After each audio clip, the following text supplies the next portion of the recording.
Hi hello ಎಲ್ರಿಗೂ ನಮಸ್ಕಾರ. Welcome back to my new vlog. ನಾನು ನಿಮ್ಮ ಪ್ರೀತಿಯ ಮಂಜುಳಾ.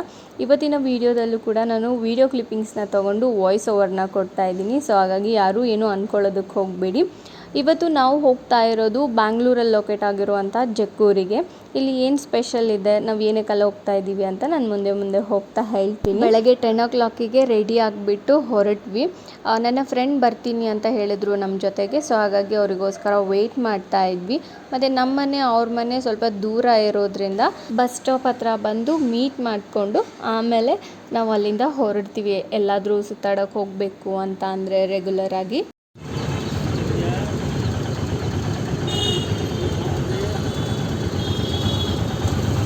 ಎಸ್, ಇವಾಗ ಜಕ್ಕೂರಿಗೆ ಬಂದಿದ್ದೀವಿ. ಇಲ್ಲಿ ರಂಗೋಲಿ ಗಾರ್ಡನ್ಗೆ ವಿಸಿಟ್ ಮಾಡಿದ್ದೀವಿ ನಾವಿವತ್ತು.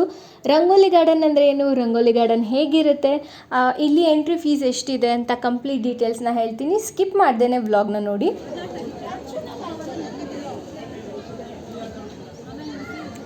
ನಾವಿಲ್ಲಿ ಬಂದು ರೀಚ್ ಆದಾಗ 12 o'clock ಆಗಿತ್ತು. ಸಂಡೇ ದಿವಸ ಎಲ್ಲಾದರೂ ಹೋಗಬೇಕು ಅಂತ ಅಂದ್ಕೊಂಡ್ರೆ ನಾವು ಅಂದ್ಕೊಂಡಿರೋ ಟೈಮ್ಗೆ ಹೋಗಿ ನಾವು ರೀಚ್ ಅಂತೂ ಆಗೋಕ್ಕಾಗಲ್ಲ. ತುಂಬಾ ಟ್ರಾಫಿಕ್ ಇರುತ್ತೆ. ಬ್ಯಾಂಗ್ಳೂರಲ್ಲಿರೋರ್ಗಂತೂ ಗೊತ್ತೇ ಇರುತ್ತೆ 1 ಕಿಲೋಮೀಟರ್ ಹೋಗಬೇಕಂದ್ರೆ ಎಷ್ಟು ಟೈಮ್ ಹಿಡಿಯುತ್ತೆ ಅಂತ ಅಂದ್ಬಿಟ್ಟು. ಸಂಡೇ ದಿವಸ ಬಸ್ಸಲ್ಲಿ ಹೋಗಬೇಕು ಅಂತ ಅಂದ್ಕೊಂಡ್ರೆ ಹಾಫ್ ಡೇ ಬರೀ ಟ್ರಾಫಿಕಲ್ಲೇ ಹೋಗಿಬಿಡತ್ತೆ. ಓನ್ ವೆಹಿಕಲ್ ಇದ್ರೇ ಬೆಟರು ಬ್ಯಾಂಗ್ಳೂರಲ್ಲಿ. ನಮ್ದು ಏನೋ ಒಂದು ಕೆಲಸ ಇದ್ದರೂ ಕೂಡ ಅಥವಾ ನಾವೆಲ್ಲಾದರೂ ಹೋಗಬೇಕು ಅಂತ ಅಂದ್ಕೊಂಡ್ರೂ ಕೂಡ ಓನ್ ವೆಹಿಕಲ್ ಬೇಕೇ ಬೇಕು ಬ್ಯಾಂಗ್ಳೂರಲ್ಲಂತೂ. ಬ್ಯಾಂಗ್ಳೂರು ಟ್ರಾಫಿಕ್ ಬಗ್ಗೆ ಎಷ್ಟು ಮಾತಾಡಿದ್ರೂ ಆ ಮಾತುಗಳು ಮುಗಿಯೋದೇ ಇಲ್ಲ. ಅಷ್ಟು ಟ್ರಾಫಿಕ್ ಇರುತ್ತೆ. ಪ್ರತಿಯೊಂದು ರೋಡಲ್ಲೂ ಟ್ರಾಫಿಕ್ ಇರುತ್ತೆ. ಜಸ್ಟ್ ಒಂದು 5 minutesಗೆ ಒಂದೊಂದು ಸಾರಿ ಸಿಗ್ನಲ್ಸ್ ಇರುತ್ತೆ, ಅಲ್ಲಿನೂ ಟ್ರಾಫಿಕ್ ಇರುತ್ತೆ. ಸೊ ಹಾಗಾಗಿ ಅದ್ರ ಬಗ್ಗೆ ಮಾತಾಡ್ತಾ ಹೋದರೆ ಮುಗಿಯೋದೇ ಇಲ್ಲ. ಎಸ್, ಇವಾಗ ನಾವು ಟಿಕೆಟ್ ತೊಗೊಂಡ್ಬಿಟ್ಟು ಎಂಟರ್ ಆಗ್ತಾ ಇದ್ದೀವಿ. ಸ್ಟಾರ್ಟಿಂಗಲ್ಲೇ ನಾವು ಸ್ಕೂಲ್ ಡೇಸಲ್ಲೆಲ್ಲ ಆಟ ಆಡ್ತಾ ಇದ್ವಿ ಅಲ್ವಾ, ಸೊ ಆ ಥರ ಆಟ ಆಡ್ತಾ ಇರೋ ಗೊಂಬೆಗಳಿದೆ. ಆ್ಯಂಡ್ ಫಸ್ಟು ನಾನು ಟಿಕೆಟ್ ಬಗ್ಗೆ ಹೇಳಿಬಿಡ್ತೀನಿ. ಈ ರಂಗೋಲಿ ಗಾರ್ಡನ್ಗೆ ಫ್ರೀ ಎಂಟ್ರಿ ಇಲ್ಲ, ಟಿಕೆಟ್ ತೊಗೊಳ್ಬೇಕಾಗತ್ತೆ.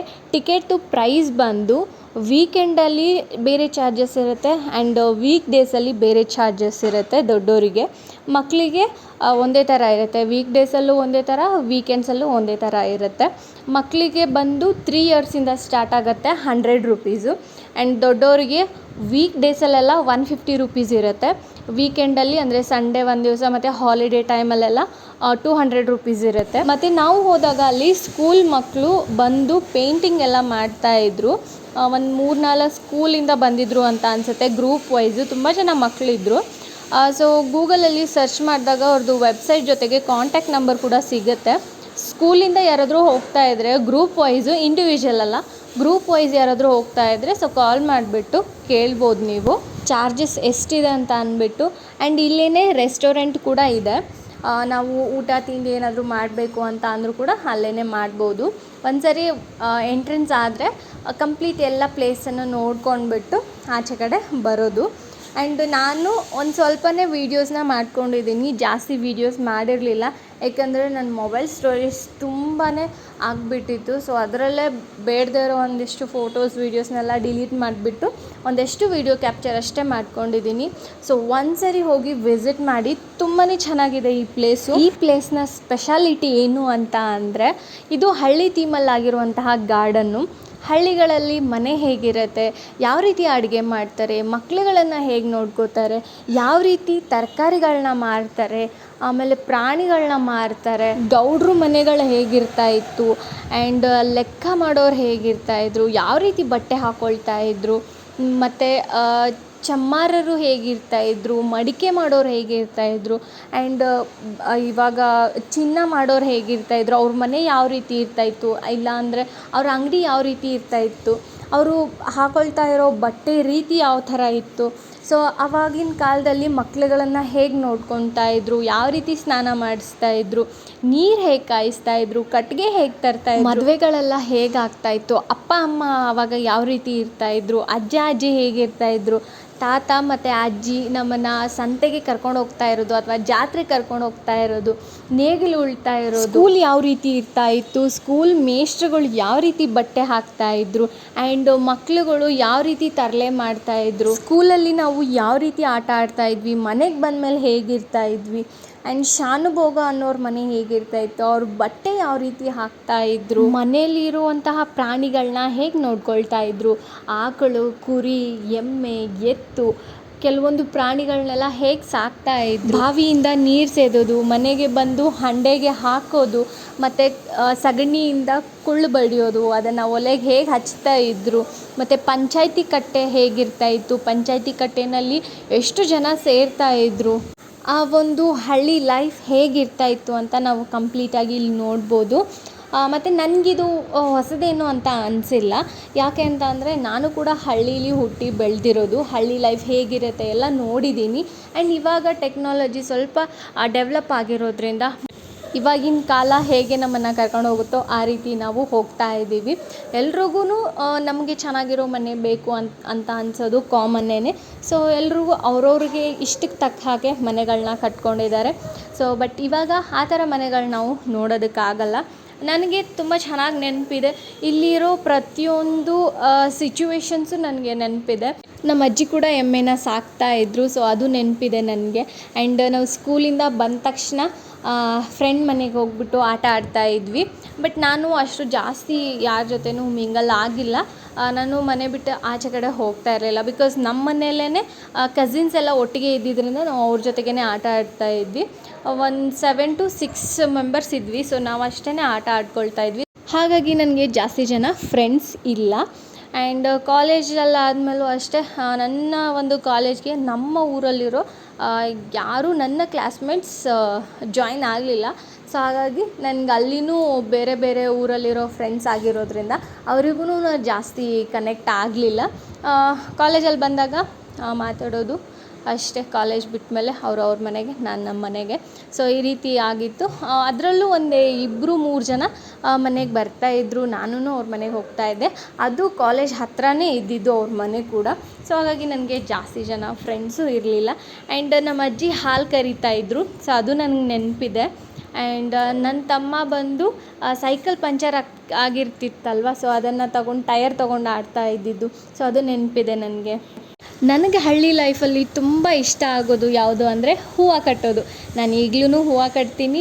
ಆ್ಯಂಡ್ ನಮ್ಮ ಫ್ಯಾಮಿಲೀಲಿ ನಮ್ಮ ಅಜ್ಜಿ, ನಮ್ಮ ದೊಡ್ಡಮ್ಮ, ನಮ್ಮ ಮಮ್ಮಿಗೆ 3 ಜನ ಅಕ್ಕಂದರು. ಸೊ 3 ಜನ ಅಕ್ಕಂದರು ಹೂವು ಕಟ್ತಾರೆ.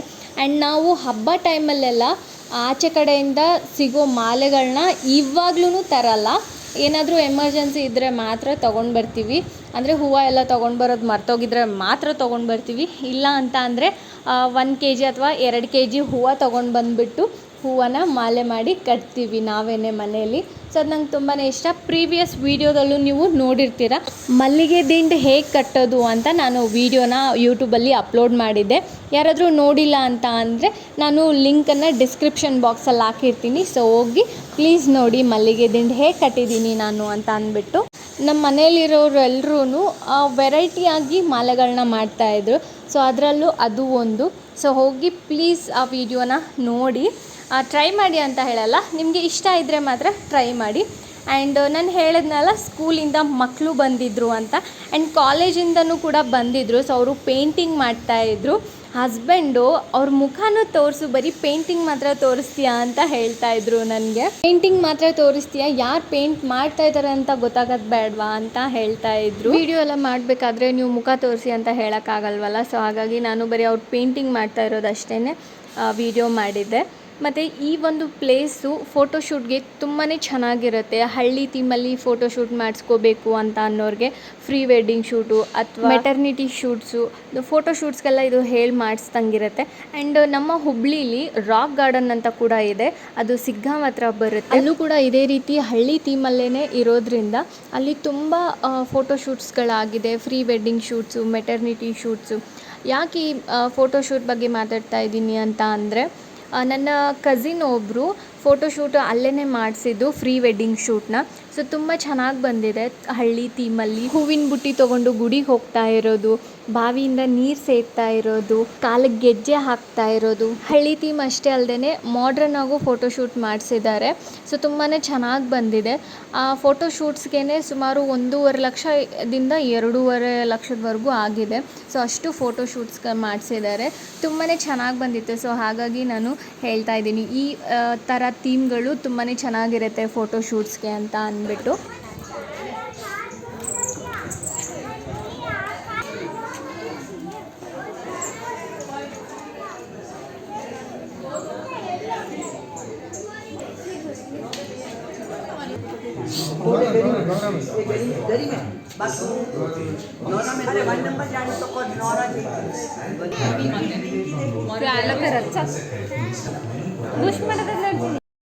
ಹಳ್ಳಿಗಳಲ್ಲಿ ಜಾತ್ರೆ ನಡಿಬೇಕಾದ್ರೆ ನಾಟಕಗಳನ್ನ ಆಡ್ತಾಯಿದ್ರು. ಸೊ ಅವ್ರ ಮೇಕಪ್ ಯಾವ ರೀತಿ ಇರ್ತಾಯಿತ್ತು, ಯಾವ ರೀತಿ ನಾಟಕಗಳನ್ನ ಮಾಡ್ತಾಯಿದ್ರು, ಕೊರವಂಜಿ ಹೇಗಿರ್ತಾಯಿದ್ರು ಆ್ಯಂಡ್ ಪೋಸ್ಟ್ ಮ್ಯಾನ್ ಹೇಗಿರ್ತಾಯಿದ್ದ, ಅವ್ನ ಡ್ರೆಸ್ಸು, ಒಂದು ಸೈಕಲ್ಲು ಆ್ಯಂಡ್ ಅಜ್ಜಿಗಳು ಯಾವ ರೀತಿ ಲೆಟರ್ಸ್ಗಳನ್ನ ತಗೊಳ್ತಾ ಇದ್ದರು, ಕುಂಬಾರರ ಮನೆ ಹೇಗಿರ್ತಾಯಿತ್ತು, ಅವರು ಮಡಿಕೆಗಳನ್ನ ಹೇಗೆ ಮಾಡ್ತಾಯಿದ್ರು, ಮತ್ತು ಅಲ್ಲಿ ಕೋಳಿಗಳನ್ನ ಸಾಕ್ತಾಯಿದ್ರು, ಕೋಳಿ ಮರಿಗಳು ಹೇಗಿರ್ತಾಯಿತ್ತು ಆ್ಯಂಡ್ ಮಕ್ಳುಗಳು ಯಾವ ರೀತಿ ಆಡ್ತಾಯಿದ್ರು ಮನೆಗಳಲ್ಲಿ. ಜಾತ್ರೆ ಟೈಮಲ್ಲಿ ಕುಂಬ ಹೊತ್ಕೊಂಡು ಊರೆಲ್ಲ ಮೆರವಣಿಗೆ ಮಾಡಿಸ್ತಾಯಿದ್ರು. ಸೊ ನನಗೂ ನೆನಪಿದೆ, ಯಾಕಂದರೆ ನಾನು ಕೂಡ ಕುಂಬ ಹೊತ್ಕೊಂಡಿದ್ದೀನಿ. ಸೊ ನಮ್ಗೆ ಆವಾಗಲೇ ಗೊತ್ತಾಗೋದು ನಮ್ಮೂರಲ್ಲಿ ಎಷ್ಟು ಓಣಿಗಳಿದೆ, ನಮ್ಮೂರು ಎಷ್ಟು ದೊಡ್ಡದಿದೆ ಆ್ಯಂಡ್ ನಮ್ಮೂರು ಎಷ್ಟು ಚೆನ್ನಾಗಿದೆ ಅಂತ ಅಂದ್ಬಿಟ್ಟು ಆವಾಗಲೇ ಗೊತ್ತಾಗೋದು. ಆ್ಯಂಡ್ ನಾನು ಫಸ್ಟು ಮತ್ತು ಅದೇ ಲಾಸ್ಟು ಕುಂಬ ಹೊತ್ತಿರೋದು. ಏನಕ್ಕೆ ಅಂತ ಅಂದರೆ ಅವತ್ತೊಂದು ದಿವಸ ಕುಂಬ ಊರಲ್ಲೆಲ್ಲ ಮೆರವಣಿಗೆಯಲ್ಲಿ ಓಡಾಡಿ ಪೂಜೆ ಎಲ್ಲ ಮಾಡಿಬಿಟ್ಟು ತುಂಬಾ ಕಾಲು ಪೇನ್ ಆಗೋಗ್ಬಿಟ್ಟಿತ್ತು, ತುಂಬ ಸುಸ್ತಾಗಿ ಹೋಗ್ಬಿಟ್ಟಿದೆ. ಸೊ ಅದಾದಮೇಲಿಂದ ನಮ್ಮ ಮಮ್ಮಿ ನನ್ನನ್ನು ಕಳಿಸ್ಕೊಡ್ಲೇ ಇಲ್ಲ. ಸೊ ಆಗ ನನಗೂ ಕುಂಬ ಹೊತ್ಕೊಬೇಕು ಅಂತಲೂ ಅನ್ನಿಸ್ಲಿಲ್ಲ. ಸುಮ್ಮನೆ ಅದಾದಮೇಲೆ ಪೇನೆಲ್ಲ ಯಾರು ತಡ್ಕೊತಾರೆ ಅಂತ ಅಂದ್ಬಿಟ್ಟು. ಬಟ್ ಈಗಲೂ ಕೆಲವೊಂದಿಷ್ಟು ಜನ ತುಂಬಾ ಇಷ್ಟಪಟ್ಟು ತುಂಬ ಖುಷಿಯಿಂದ ಮಾಡ್ತಾರೆ ಈ ಥರ ಪೂಜೆಗಳನ್ನೆಲ್ಲನೂ.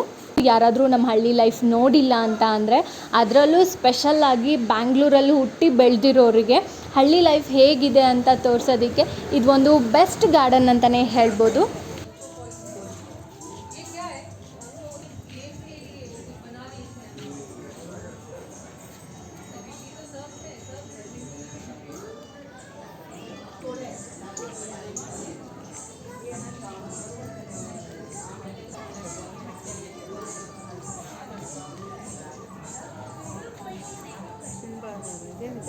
ಮಡಿಕೆ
ನರಿ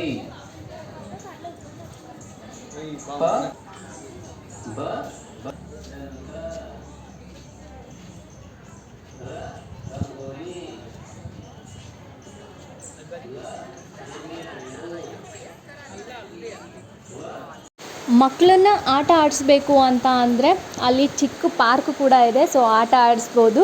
ಸಾರಿ, ಏನಾದರೂ ಡಿಸ್ಟರ್ಬ್ ಆಗಿದ್ದರೆ, ಮಳೆ ಬರ್ತಾ ಇದೆ. ಸೊ ವಾಯ್ಸ್ ಓವರ್ ಕೊಡಬೇಕಾದ್ರೆ ಏನಾದರೂ ಡಿಸ್ಟರ್ಬೆನ್ಸ್ ಇದ್ದರೆ ಐ ಆಮ್ ರಿಯಲಿ ಸಾರಿ. ಹಾಗೆಯೇ ಅಲ್ಲಿ ಒಂದಿಷ್ಟು ಬುಕ್ಸ್ಗಳಿತ್ತು. ಬುಕ್ಸು ನನಗೆ ಅಷ್ಟೊಂದೇನು ಇಂಟ್ರೆಸ್ಟ್ ಇಲ್ಲ ಓದೋದು, ಸುಮ್ಮನೆ ಹಾಗೆ ನೋಡಿದೆ. ಯಾರಾದರೂ ಬುಕ್ ಓದೋ ಇಂಟ್ರೆಸ್ಟ್ ಇದ್ದರೆ ಬುಕ್ನ ಪರ್ಚೇಸ್ ಮಾಡ್ಬೋದು. ಆ್ಯಂಡ್ ಹೋಮ್ ಡೆಕೋರೇಟಿವ್ ಐಟಮ್ಸ್ ಕೂಡ ಇತ್ತು ಆ್ಯಂಡ್ ಡ್ರೆಸ್ಸಸ್ ಕೂಡ ಇತ್ತು. ಹೋಮ್ ಡೆಕೋರೇಟಿವ್ ಐಟಮ್ಸ್ನ ನಾನು ಸದ್ಯಕ್ಕೆ ಯಾವುದೂ ತಗೊಂಡಿಲ್ಲ. ನಾನು ನಮ್ಮ ಮನೆ ಓಪನಿಂಗ್ ಆದಮೇಲೆ, ನಮ್ಮ ಮಮ್ಮಿ ಮನೆ ಓಪನಿಂಗ್ ಆದಮೇಲೆ ನಾನು ಒಂದು ಸ್ಪೆಷಲ್ಲಾಗಿ ವ್ಲಾಗ್ ಮಾಡ್ತೀನಿ. ನಾನು ಹೋಮ್ ಡೆಕೋರೇಟಿವ್ ಐಟಮ್ಸ್ ಏನೇನು ತಗೊಂಡಿದ್ದೀನಿ, ಯಾವ ರೀತಿ ಮನೆ ಡೆಕೋರೇಟಿವ್ ಮಾಡಿದ್ದೀನಿ, ಇಂಟೀರಿಯರ್ ಎಲ್ಲ ಹೇಗಿದೆ ಅಂತ ನಾನು ಒಂದು ಸ್ಪೆಷಲ್ ವ್ಲಾಗ್ ಮಾಡಿ ಹಾಕ್ತೀನಿ. ನಾನಂತೂ ತುಂಬಾ ಎಕ್ಸೈಟಿಂಗ್ ಆಗಿದ್ದೀನಿ.